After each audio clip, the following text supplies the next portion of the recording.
Continuous Country 100.7 Hank FM. Or go to bed angry. Part of another 55-minute road trip. It is 11 minutes after 3 o'clock. You're along with JD. And we have a special guest in the studio. She is going to be appearing tonight at Club Regent Casino and tomorrow night at Club Regent Casino. And then this Terri, this schedule of yours. Next night. Then you're heading down to the Regina. You're heading west, and then you're heading back east, and you're playing Harborfest Kenora on Friday nights. I know it.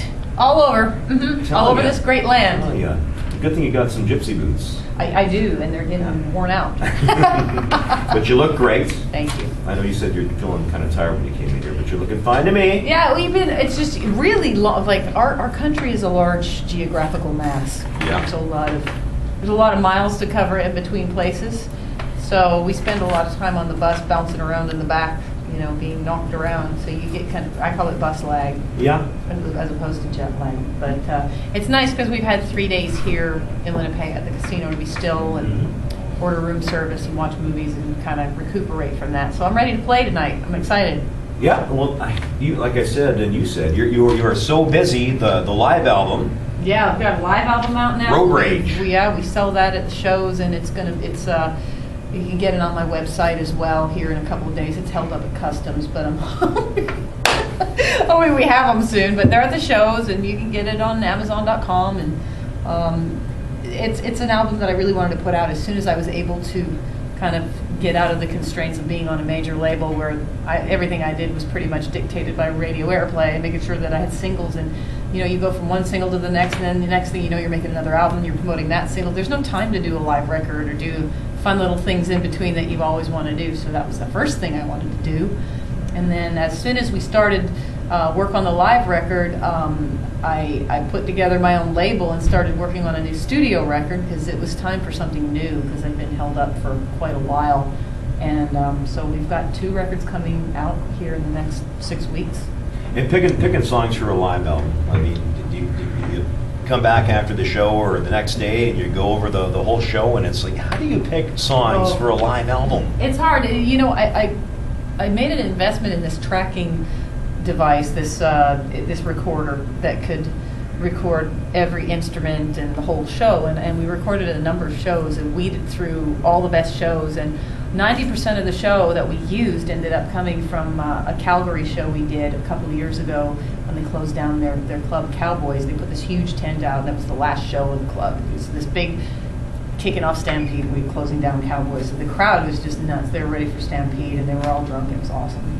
It sounds like a good time to me. Exactly. But you've been gathering up songs and ideas and stuff like that for the new album, and of course, Gypsy Blues getting a lot of play across the country right now. I just found out walking upstairs here that it went to number 12 this week, which is it's jumping. Probably the fastest moving thing I've ever had out up here. And I was telling them all along, that's the song. So first chance I had to put a single out, that was the song I wanted, because I've been playing it in the show for 2 years solo, without the band, and then we recorded the band version and put all the bells and whistles on it. I just knew that song had already been resonating with people in its most raw form. I think everybody's got this thing in them that wants to run away with the circus. And we all want to just go be free. Yeah, and when you're first on the scene, you got so many people making decisions for you. They're telling you what to do.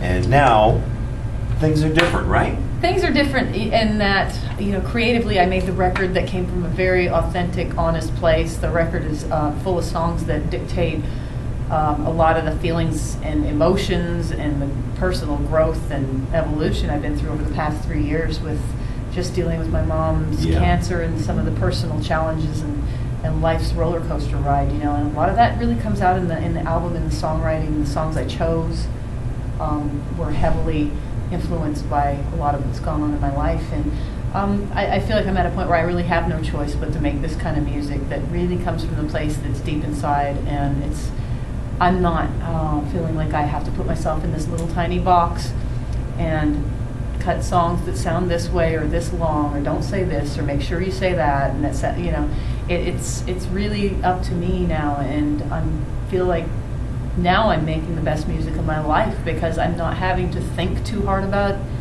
anything. It's just doing what I feel, and I feel that doing that is really I'm being rewarded for it because I'm just reading stuff on my website. People are saying about the song clips and lyrics, and I've never, probably since Fearless, have I ever read any kind of feedback that's just really affected me so much in this way that people are really seeing some of their life in it too. And technology has changed so many things the last 2 years with your ability to blog and for people to have an idea of what's going on as you're on the road and the different experiences that you're having and the opportunity to interact with them and, like you said, get feedback from your fans and also the ability for them to sample stuff. And for example, earlier this afternoon, I was on terriclark.com and checking out footage from you were shooting the video for Gypsy Boots in the Mojave when it was 106. Oh boy, yeah, that was fun. And the wind was whipping around, and it's funny because you think you always get sick in climates that are like Canadian type climates in the winter and stuff, but I left that shoot, it was so hot, there was so much dust flying everywhere. I ended up getting bronchitis. I don't know if it was a sinus infection that turned into that and had all these shows to do. So I was, getting antibiotics. It was a tough schedule, and then I had all this promo to do in Alberta, and I had to cancel a couple of TV things. But it's just par for the course. It's when you're doing this kind of a schedule and you're trying to be one place and then the next, and sometimes 3 places in one day, it catches up to you after a while. I'm getting older. I can't do what I used to do. So. Oh, come on. Oh, come on. Oh, come on, Terri. Yeah. But it's funny because people have an opportunity to go on your website and see that process happening, and it's kind of like, take one, take two, walk back, do the same thing you did 3 times before. And if they go, they'll get to see my fabulous acting.